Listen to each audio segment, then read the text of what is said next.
हिंदी साहित्य के साठोत्तरी पीढ़ी के लेखकों में निरुपमा सेवती जी अपना एक विशिष्ट स्थान रखती हैं। उनकी लिखी कहानियाँ हिंदी साहित्य के विभिन्न पाठ्यक्रमों में भी शामिल हैं। आज सुनिए उनकी लिखी हुई कहानी माँ ये नौकरी छोड़ दो। वो दिन भर माँ के लिए तरसता रहता था। छुट्टी वाला दिन तो अब एकदम अच्छा नहीं लगता था। एक बहुत लंबा राक्षस जैसा दिन पहले ही मंडराता दिखाई दे जाता और उसका चेहरा लटक जाता था। क्या करेगा सारा दिन? बस माँ तो सुबह सुबह नाश्ता करा देगी, फिर जल्दी से उसके गाल पर चुम्मी करके अपने काम पर भागेगी। फिर वो इसी खाली कमरे में बैठा रहेगा, जिसे तब पक्की झोपड़ी कहते हैं। पर माँ उसे समझाती है, नहीं कमरा ही तो है ये, बस तेरे बाबा का सीमेंट का कमरा था, ये ईंटों का है। ऐसे खाली दिनों में वो बार बार गली में झांकता है, पर उन लड़कों के साथ फिर भी नहीं खेलता जो उस पार वाली कच्ची झोपड़ियों से आकर यहाँ गली में गिल्ली डंडा और कैसे कैसे मस्त खेल खेलते हैं। पर उसे तो मना है ना उनके साथ खेलना, और यहाँ के सब लड़के उससे बड़े हैं, वे बुलाएं तब तो वो खेले। माँ का कहना वो ज़रूर मानता है। बड़े प्यार से गोद में भरकर बाल सहलाते हुए माँ ही तो कहती है, हमारा बेटा कोई ऐसा गंदा बच्चा थोड़ी ही बनेगा, बड़ा अफसर बनेगा ना। और वो एकदम खिल उठता, धनाधन बस्ता खोल किताबें फैला पढ़ने बैठ जाता, जैसे चौथी क्लास से 10वीं क्लास में एक छलांग लगाकर पहुंच जाना चाहता हो। माँ को अपनी वफादारी का सबूत उसी पल ही दे देता। पर अब तो माँ के सामने अच्छा बनकर दिखाने में भी उतना मज़ा नहीं आता, बल्कि जब कभी वो स्कूल से लौटता और माँ को घर में नहीं पाता और 5-6 घंटे बीत जाते, पूरी शाम उतर आती, तब माँ दिखाई देती। उन सारे घंटों में वो यही सोचता रहता था, हाँ वो जाएगा, कच्ची झोपड़ियों के लड़कों के साथ खेलेगा, तब पता चलेगा माँ को भी।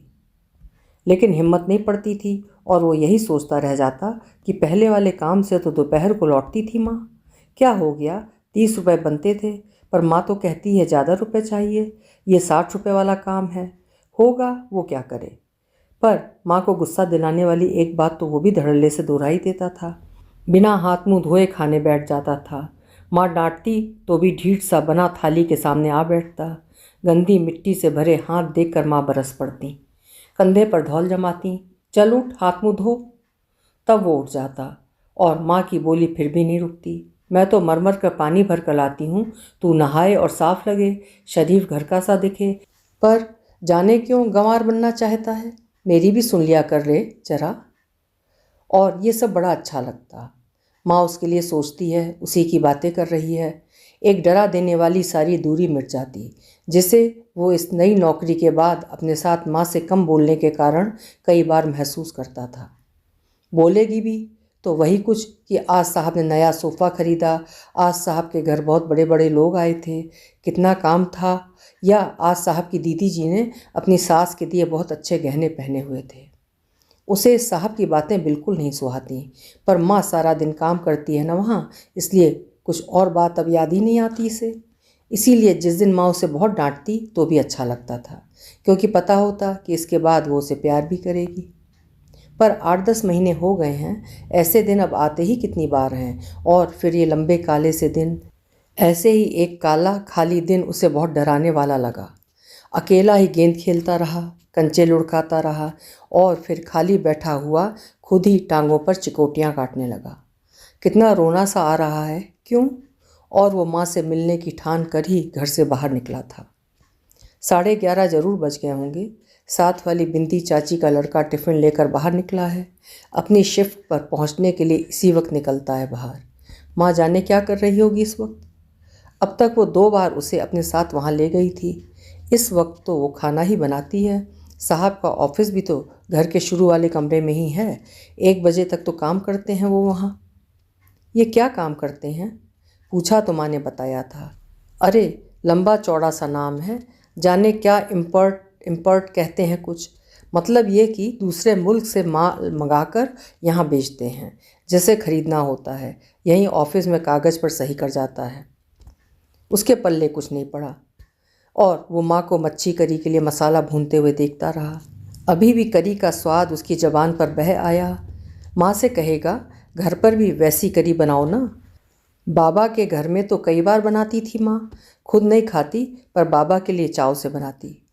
बाबा के घर की याद आते ही उसकी आंखों में कुछ खिंचने सा लगा और दुबली पतली टांगों से रास्ते के कंकरों को जोर जोर ठोकर मारता हुआ सोचने लगा कि वो बाबा के घर वाला मोहल्ला अच्छा था, ये गंदा है।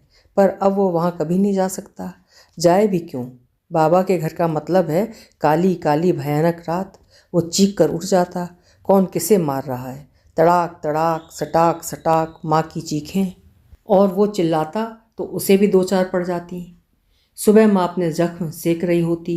वो चुपचाप फटी फटी आंखों से उसे देखा करता।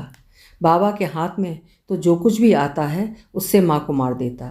वो उदास सा बाहर निकलता तो साथ के लड़के पूछते, रात को तेरा बापू फिर चढ़ाकर मौज में आया था? तो वो बिल्कुल चुप रह जाता और सारा दिन कुढ़ता रहता। बाबा के मुंह से फूटी शराब की बास उसके अंदर जैसे मितली करती रहती थी। और अब किसी को मार नहीं पड़ती। अब कोई नहीं कहता कि रात को पार्वती का मर्द मौज में आया था। अब तो बड़ी शान से कहता, मेरा बाबा गांव में ज़मीन संभालता है, मैं यहाँ पढ़ता हूँ। ऐसा कहने को माँ ने ही कहा था। क्यों माँ? बाबा तो पास वाले शहर में चपरासी हैं। तो ये जैसा कहा है वैसा ही बोल। ज़्यादा तुम तड़ाम की तूने तो बाबा के पास भेज दूंगी। इस वापस भेजे जाने से शुरू में तो वो बहुत ही डरता था। हालांकि अब कभी कभी जी चाहता भी है उसे कि अच्छे मोहल्ले के सीमेंट के फर्श वाले कमरे में पहुंच जाए, पर कर ही क्या सकता है वो।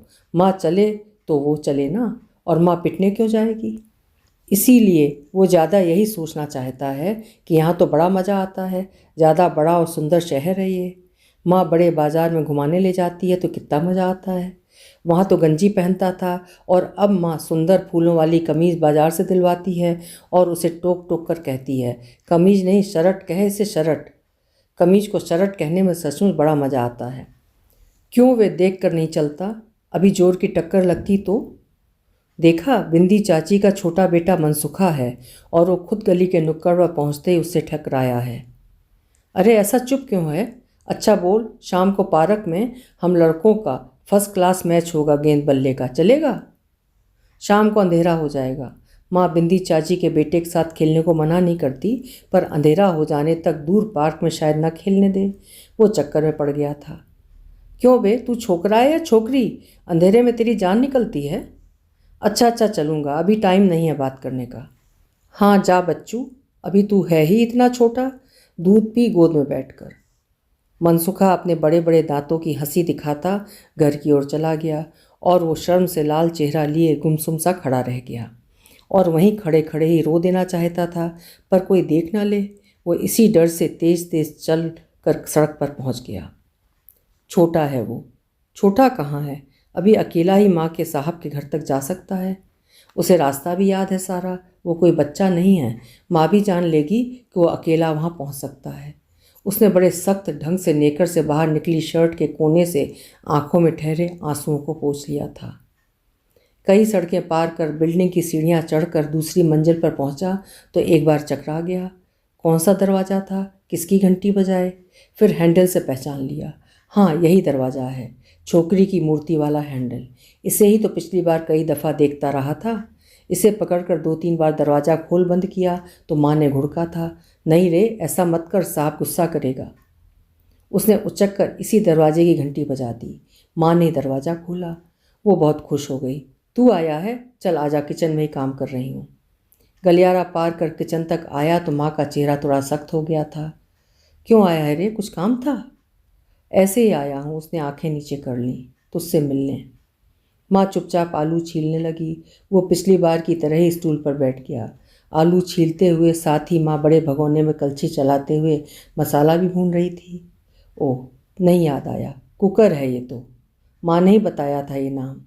फिर माँ ने कुकर उतारा और एक भगोने का ढक्कन उतार कर नल के नीचे रख दिया।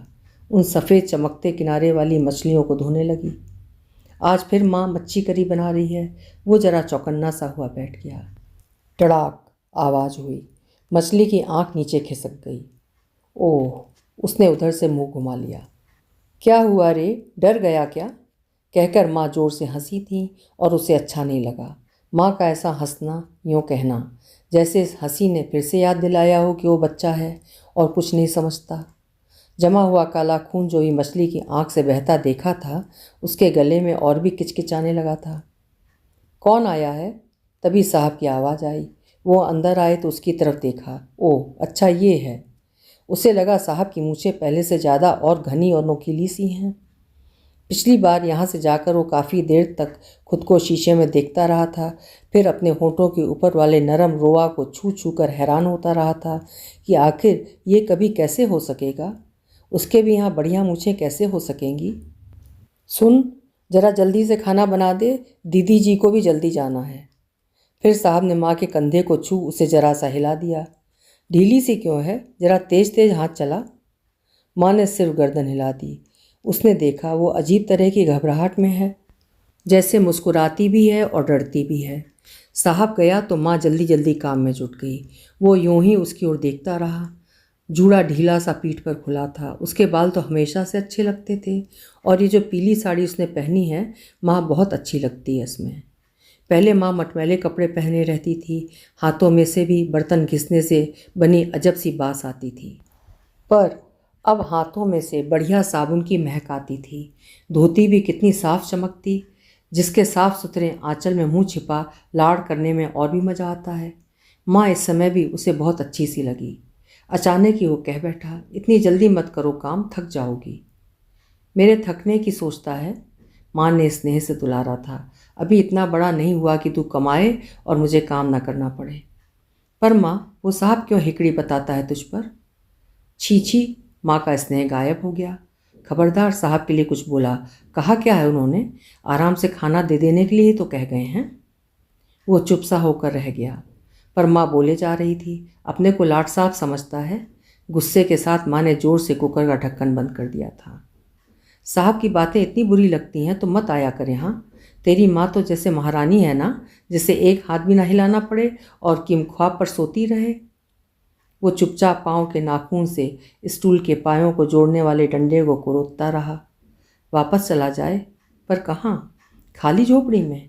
उसे फिर रोना सा आने लगा, पर साहब को उसके रोने का पता चल जाएगा। उनकी नुकीली मूछें कैसी फैल जाएंगी उस पर हंसते हुए। नहीं अच्छी लगती ये बात। पिछली बार भी तो उसकी पतली टांगों के बारे में कहते हुए कैसे हंसते थे। पार्वती, तेरे बेटे की टांगें इतनी सीख सी हैं, तू खुद तो ऐसी नहीं है। हाँ, माँ खुद ऐसी नहीं है।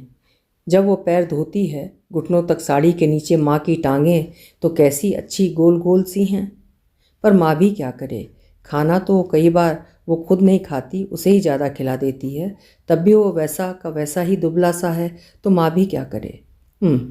इन साहब को क्या मालूम माँ की और उसकी बातें। वो जानता है अपनी माँ को, इसे मालूम ही क्या है। पर अगर अब माँ ही साहब को सच्चा बनाना चाहती है और उससे झूठा, तो क्या करे। साफ साफ तो डांट कर गए हैं, कहती हैं उन्होंने डांटा ही नहीं।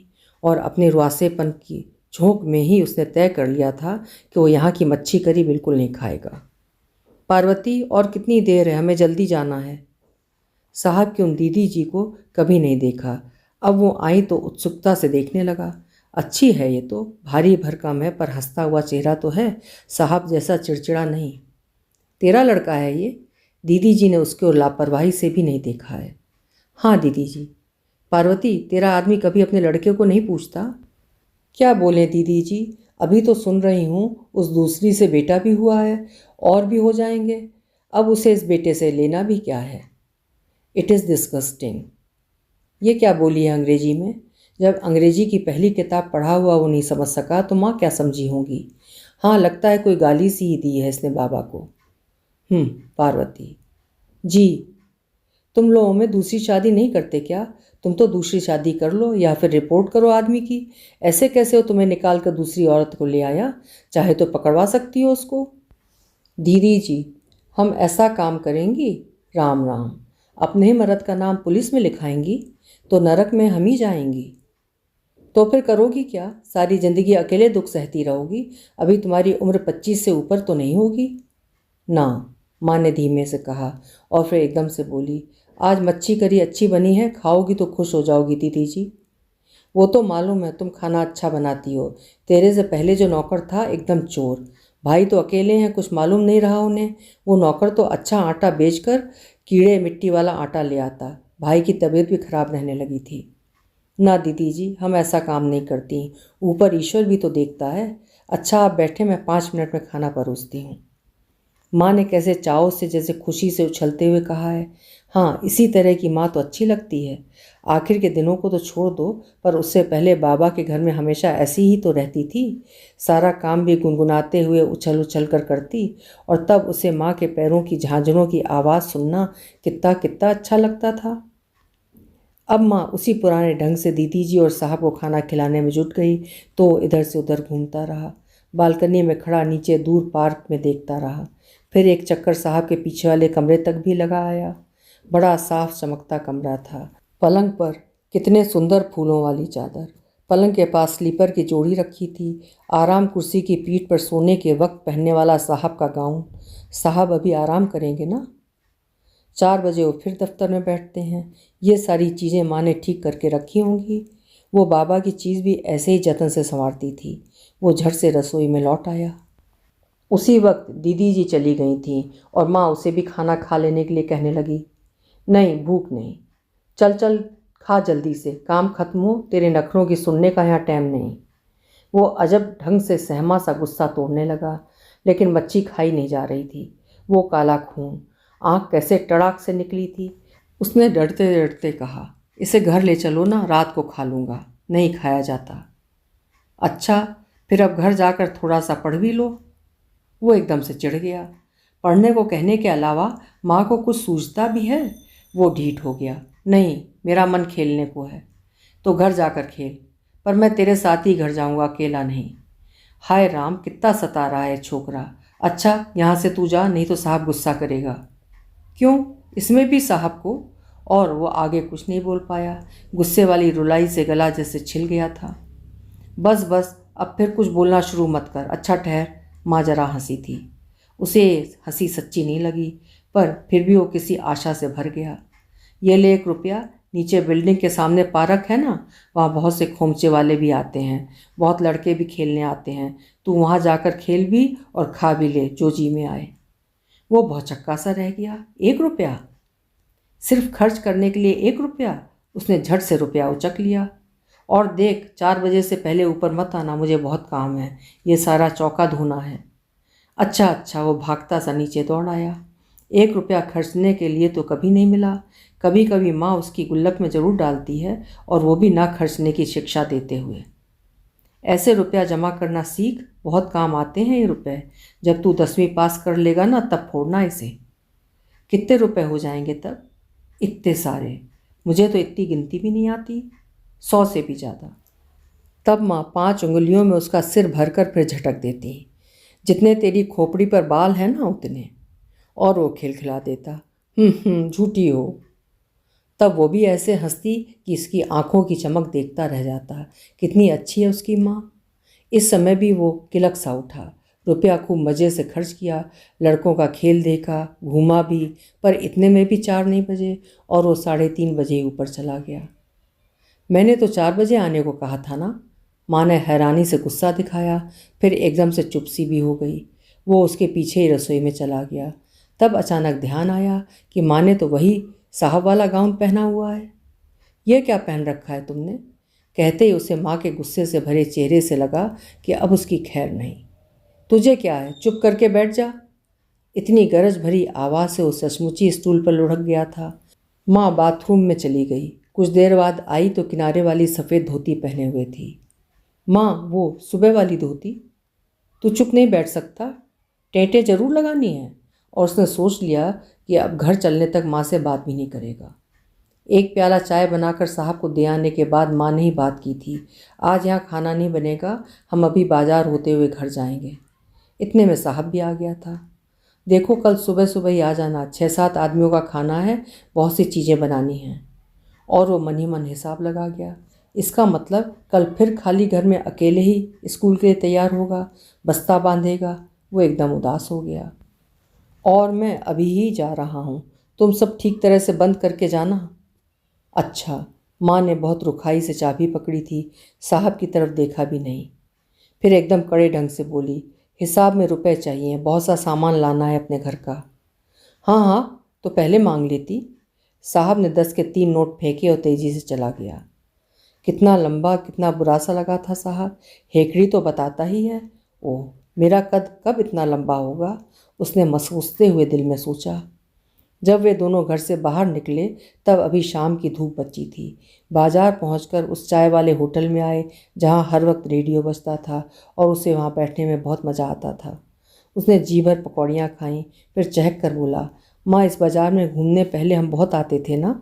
तब तुम दोपहर तक घर आ जाने वाली नौकरी जो करती थी। हाँ, माँ ने एक लंबी सांस खींची थी। उसे आभास हुआ कि माँ की आंखें गीली सी हैं। फिर लगने लगा वो बहुत कुछ सोच रही है, साहब से भी अच्छी तरह बात नहीं कर रही थी। हाँ, वो ज़रूर यही सोच रही है। उसे जैसे आधार मिल गया। माँ, ये नौकरी अच्छी नहीं है ना? अच्छी बुरी क्या सोचूं, पता नहीं कब तक चलेगी। इतनी उम्र हो गई, साहब ने ब्याह नहीं किया, पर कभी तो करेंगे। क्या पता मेम साहब आकर हमको हटा दे, फिर दूसरी नौकरी ढूंढनी होगी। समझ नहीं आया कि मेम साहब का नाम माँ ने नफ़रत से क्यों लिया, और वो साहब से भी शायद चिढ़ी हुई है, तो नई नौकरी ही करेगी माँ। वो मतवाला सा होकर चाय पीने लगा। फिर देखा माँ उंगलियों पर कुछ गिन रही है। एक मेज पर भिनक रही मक्खियाँ हाथ से उड़ाने लगा। तुझे अच्छे स्कूल में भर्ती करना है, पहले 50 रुपये भरने पड़ेंगे। माँ जैसे कोई हिसाब लगाते हुए बोली, 35 पहले के रखे थे, ये 30 और हो गए, पूरे होंगे। क्यों, ये तो कट जाएंगे। अब तो आधी तनख्वाह 30 रुपये मिलेगी, और उस स्कूल में तो 20 रुपये हर महीने भरने पड़ेंगे। चुप रहे, बच्चा है और दादाओं जैसे हिसाब बता रहा है। कुछ नहीं कटता वटता। अभी तो ये नौकरी है ना, ऐसी अच्छी नौकरी मिलती है क्या? और मैंने तो तुझे स्कूल में ज़रूर पढ़ाना है।